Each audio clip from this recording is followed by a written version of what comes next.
우리 이런 노래 아시지 그지요? 인생은 미완성 뭐 하다가 만금요? 쓰다가 만 편지.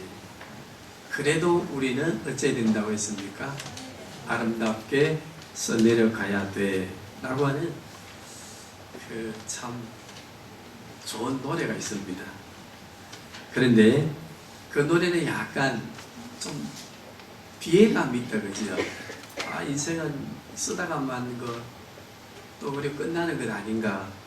그렇지만 우리는 새로운 인생을 만들어 가야 돼 라고 하는 거기에 제가 하나 우리 기독교적인 새로운 해를 시작하는 이 첫날 우리 첫 예배에 말씀을 하나 드릴 테니까 꼭 기억하시고 올 한 해가 될 수 있기를 바랍니다.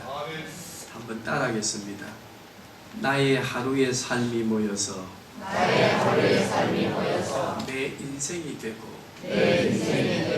내 인생이 모여서 세월이 된다. 세월이 모여서 역사가 된다. 자, 나의 삶이 모여서 무엇이 되고요? 그렇습니다. 내 인생을 만듭니다. 미래를 만들고 또 현재를 만들고 그것들이 모여서 무엇이 된다요? 세월을 만들어가고 또 세월들은 뭘 만들어간다? 역사를 만들어간다. 우리 새해 주셨습니다. 새해 역사를 어떻게 만들어갈 것인가? 우리는 역사를 만들어간다. 전환과 도전을 한다 라고 할 때는 희망적입니다. 미래지향적이지만 추상적일 수 있습니다. 그러나 우리 교회 표가 추상적인 것이 되지 아니하고 현실적인 것이 되려고 하면 하루하루의 삶이 중요하다고 하는 거 기억하셔야 될 줄로 믿습니다. 하루가 모여서 뭘 만들지요? 내 인생을 만듭니다. 우리 오늘 졸업시간 우리 자녀들도 기억할 수 있기를 바랍니다. 1시간 10분을 더 공부를 한다. 매일 다른 사람보다 내가 더 10분을 공부한다 라고 할 때에 1년이 며칠입니까? 365일입니다. 몇 시간을 더 한 것입니까? 계산을 한번 해보십시오. 10분을 더 오늘 하루를 살면서 내 인생의 미래를 만들어가는 우리의 자녀들, 우리 성도들, 그 시간들을 한번 계산해 보십시오. 그 10분의 시간을 낭비한 사람과 자기 인생을 만들어가지 못한, 현실에 충실하지 못한 사람들의 한 해 결실의 모습과 준비한 사람들, 그 10분을 아끼면서 공부한 사람들이 1년을 지냈을 때에 결실을 맺어서 인생을 만들어가는 인생의 열매는 완전히 다르게 됩니다. 1시간을 더했다고 생각해 보십시오. 어떻게 되겠습니까? 그래서 하루가 모여서 내 인생을 만들고 내 인생들이 만들어가진 날들이 모여서 세월을 만들고 세월이 만들어져서 뭘 만든다? 나의 위대한 꿈을 이루는 역사를 이룬다. 아멘. 그러면 오늘 우리는 어떻게 올 한 해 우리가 하루를 성실하게 일용할 양식으로 삼고 그리스도와 함께 살고 그리스도와 함께 내 인생을 만들어가고 그리스도와 함께 내 인생을 만들어간 세월들을 주의 교회를 전환과 도전으로 세워가는 역사를 이루어갈 것인가? 어떻게 해야 될까?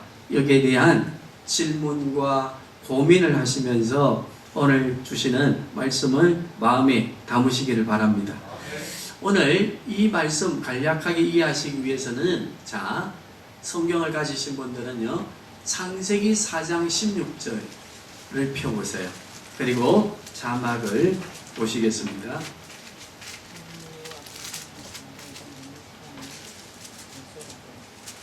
읽어봅니다. 시작. 24절까지 쭉 읽어봅니다. 아내와 궁심하되 그가 지시하여 결혼을 하는지라. 가인이 성을 쌓고 그의 아들의 이름으로 성을 이름하여 에노이라 하니라. 에노이 야라스를 낳고 야라스는 우리아를 낳고 우리아는 무드사엘을 낳고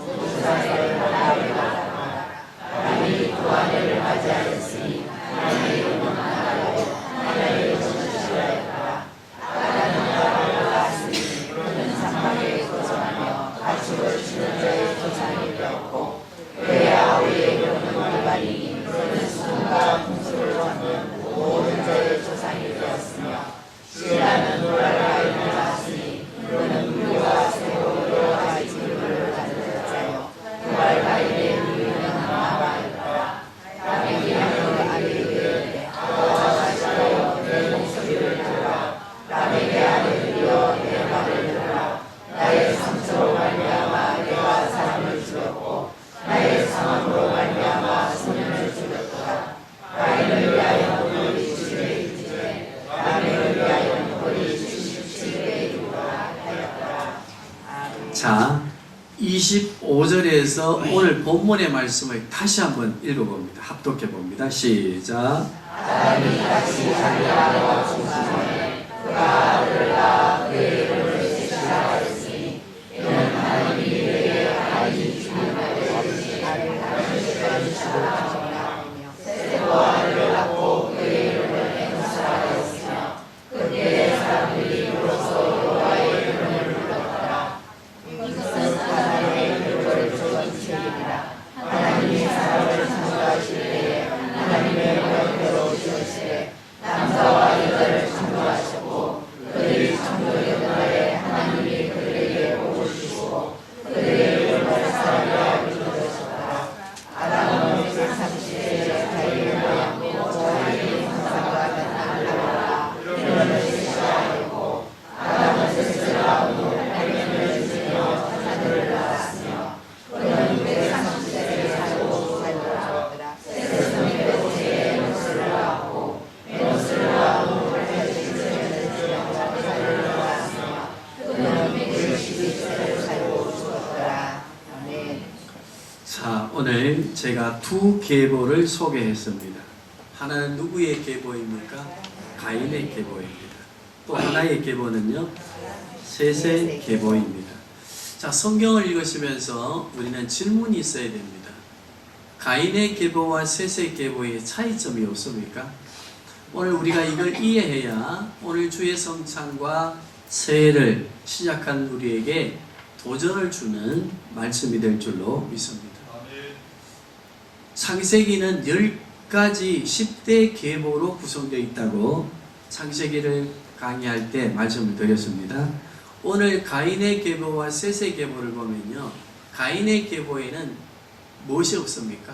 셋의 계보와 딱 비교해 봤을 때 성경을 줄줄 읽어가는 것도 좋지만 질문해 보시기 바랍니다. 가인의 계보에는 죽음이 없습니다. 낳고 죽었다고 하는 게 없습니다. 셋의 계보에는 무엇이 나오지요? 죽었더라 죽었더라. 그 이후에 5장을 쭉 셋의 계보를 읽어보세요. 죽었더라 죽었더라. 낳고 죽고 죽고. 자, 그럼 또 질문해 보세요. 가인은 하나님을 잘 믿는 사람이었어요? 하나님을 떠난 사람이었어요? 그런데 왜 그 계보에는 죽음이 없지요? 셋의 계보는 하나님이 선택한 계보로 주셨다 그지요? 아벨 대신. 그런데 왜 그 계보에는 죽음이 기록되어 있을까요? 우리 성도님들, 이러한 질문을 가지시고 오늘 성찬에 우리가 함께 참여하면서 주의 성전을 지어갈 수 있기를 바랍니다. 창세기 2장 17절 거기에 보면, 자, 찾아서 읽어봅시다.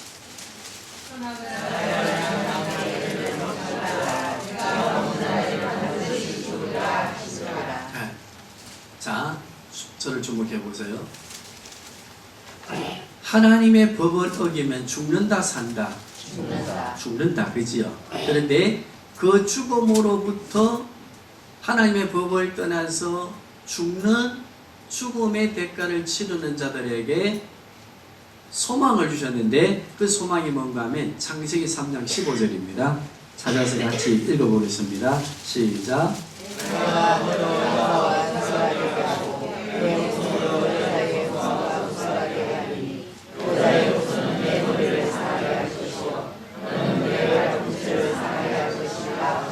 자, 정리해 드리겠습니다.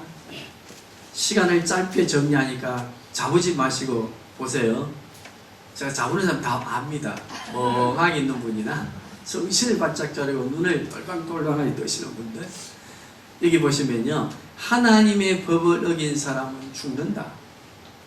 그래서 세세계보에는 죽음이 나옵니다. 그러면 또 하나님께서 약속합니다. 죽음을 가지지만 구원자 예수 그리스도를 통해서 3장 15절 우리를 어째 주시겠다?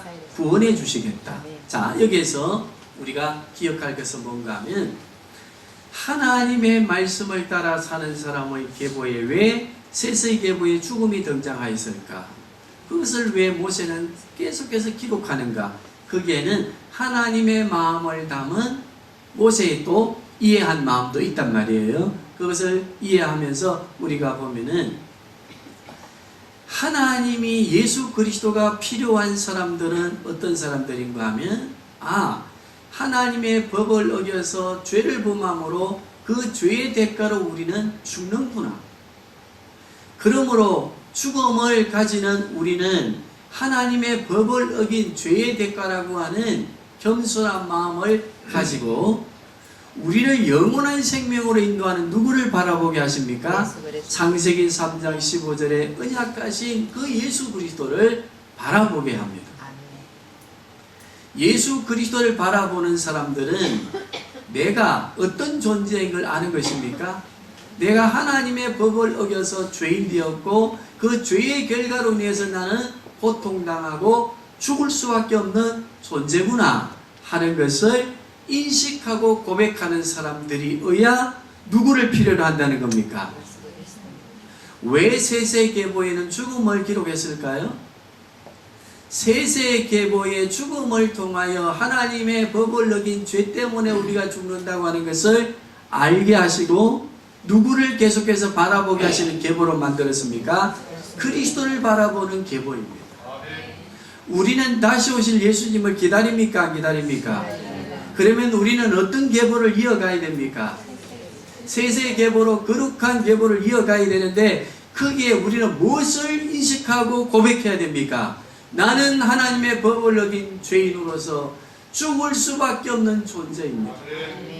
그런데도 나를 사랑해 주셔서 십자가를 통해 나를 사랑해 주셔서 나를 구원해 주시고 다시 오실 예수 그리스도를 바라보게 하시니 감사합니다. 이 고백이 넘치고 이 고백을 통해서 누구를 우리는 기다려야 됩니까?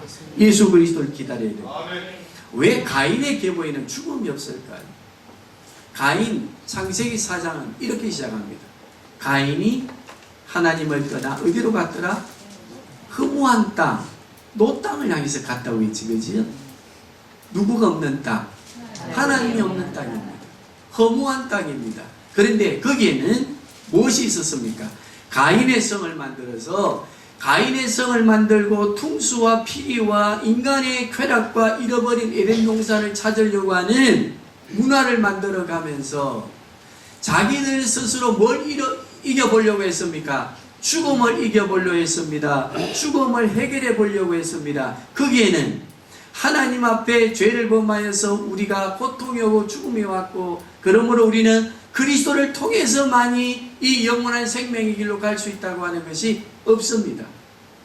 인간 스스로 죽음의 문제를 해결하려 하고 인간 스스로 고통의 문제를 이겨보기 위해서 쾌락과 즐거움을 만들고 인간 스스로 영원한 유토피아를 만들어서 이 땅에 하나님 나라와 같은 나라를 건설해 보겠다고 하는 인간 중심의 그 가치관과 세계관을 가지고 살아가는 가인의 계보에는 첫째, 무엇이 없었습니까?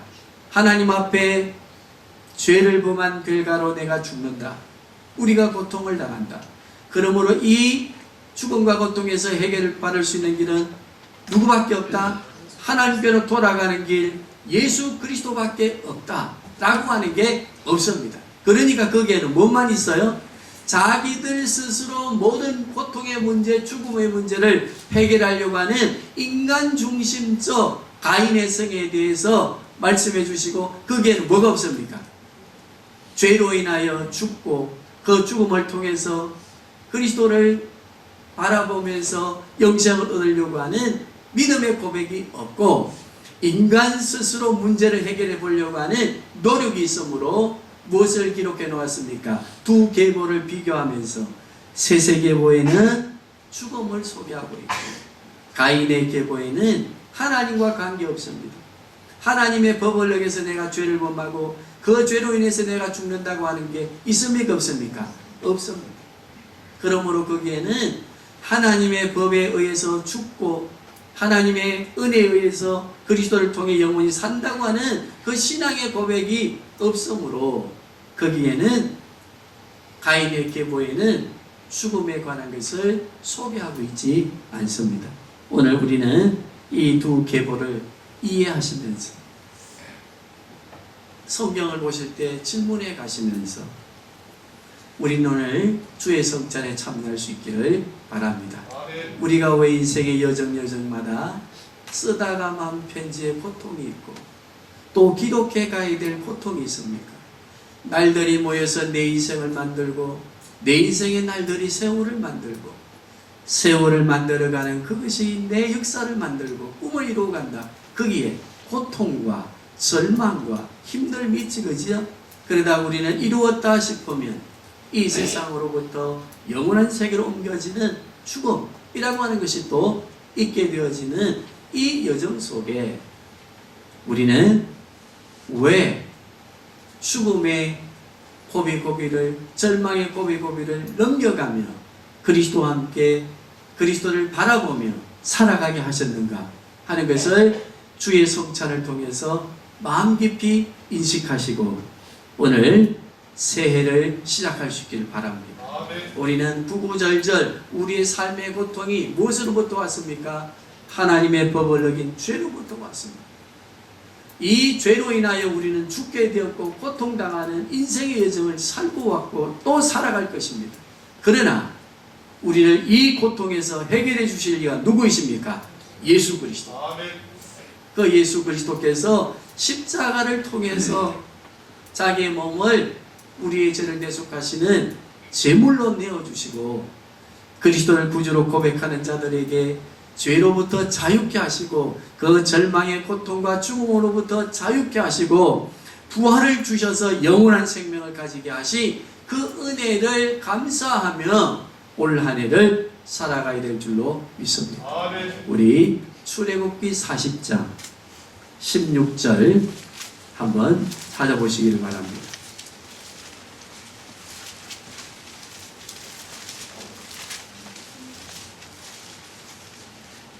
자, 16절, 그래서 우리 17절, 18절, 19절 한번 같이 합독해 봅니다. 시작. 모세가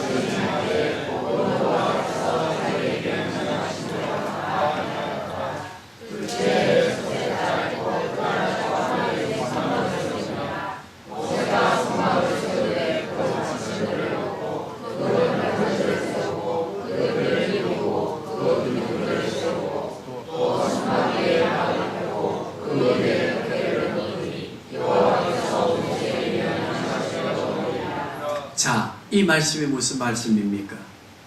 둘째 해 첫날 날짜를 기록하고 해를 기록하는 것은 중요한 의미가 있다고 했다 그죠? 이스라엘 백성들이 출애굽하고 시내산에서 하나님의 말씀을 모세가 받습니다. 그 말씀을 받아서 성막을 짓기 시작한 때가 언제인가를 기록하고 있습니다. 언제 했습니까? 첫날. 그죠? 자, 오늘 우리는 새해 첫날 송구영신 예배, 새해맞이 예배를 드리고 신년 첫째 주 주의 성찬을 통해서 우리는 새해를 시작하게 됩니다. 새해를 시작하는 오늘 이 출애굽기 말씀에 우리가 교훈을 받는다고 한다면은 어떤 교훈을 받아야 되겠습니까? 주의 거룩한 몸된 성전을 세워가는 데는 하나의 힘으로 되는 게 아닙니다. 어떻게 되어지는가 하면 40장 쭉 전체를 한번 읽어보시면은요, 민수기로 넘어가는 이 레위기로 넘어가는 이 과정 속에 말씀해 주시는 성막을 어떻게 지었는가를 말씀해 주시는데 거기에는 다 지파들이 모여서 성전을 지어가는데 저마다 맡은 역할 분담을 통해서 성전 성막을 지어가고 그리고 광야 여정의 시작을 하게 되어집니다. 우리 성도님들, 주의 성찬에 참여하는 것은 무엇을 의미합니까? 그리스도의 몸된 성전을 우리가 지어서 올 한 해 그 성전을 지어가는 삶을 드리겠다고 하는 주의 약속이 있는, 우리의 신앙 고백이 있는 주의 성찬 아니겠습니까? 그렇다고 한다면 주의 성전을 지어가는 우리들이 가지고 있었던, 여기 출애굽기 40장은 어디에서부터의 자유에 대한 것을 다시 기억하게 하고 해방을 기억하게 하고 주의 성막을 통해서 새로운 이스라엘의 삶으로 도전하게 하십니까?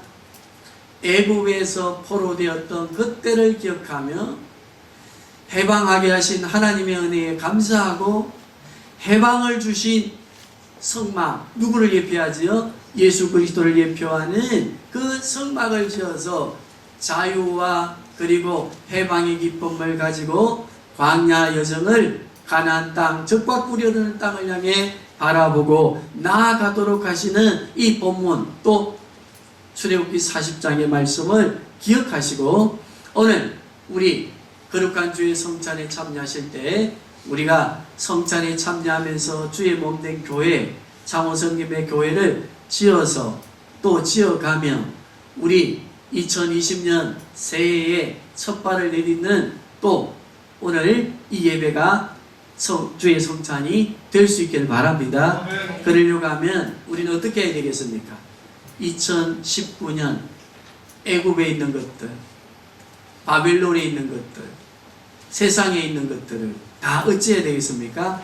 끊어버리고 예수 그리스도의 십자가 밑에 묻어놓고 십자가 앞에 내려놓고 말씀의 검으로 우리의 지난 과거를 끊어버리고 역사하시는 성령 하나님의 불로 우리의 지나간 과거, 우리의 마음속에 저장되어 있는 것들을 태워버리고 거룩한 주의 성전을 새롭게 지어가는 각오를 가지고 성찬에 참여할 수 있기를 바랍니다.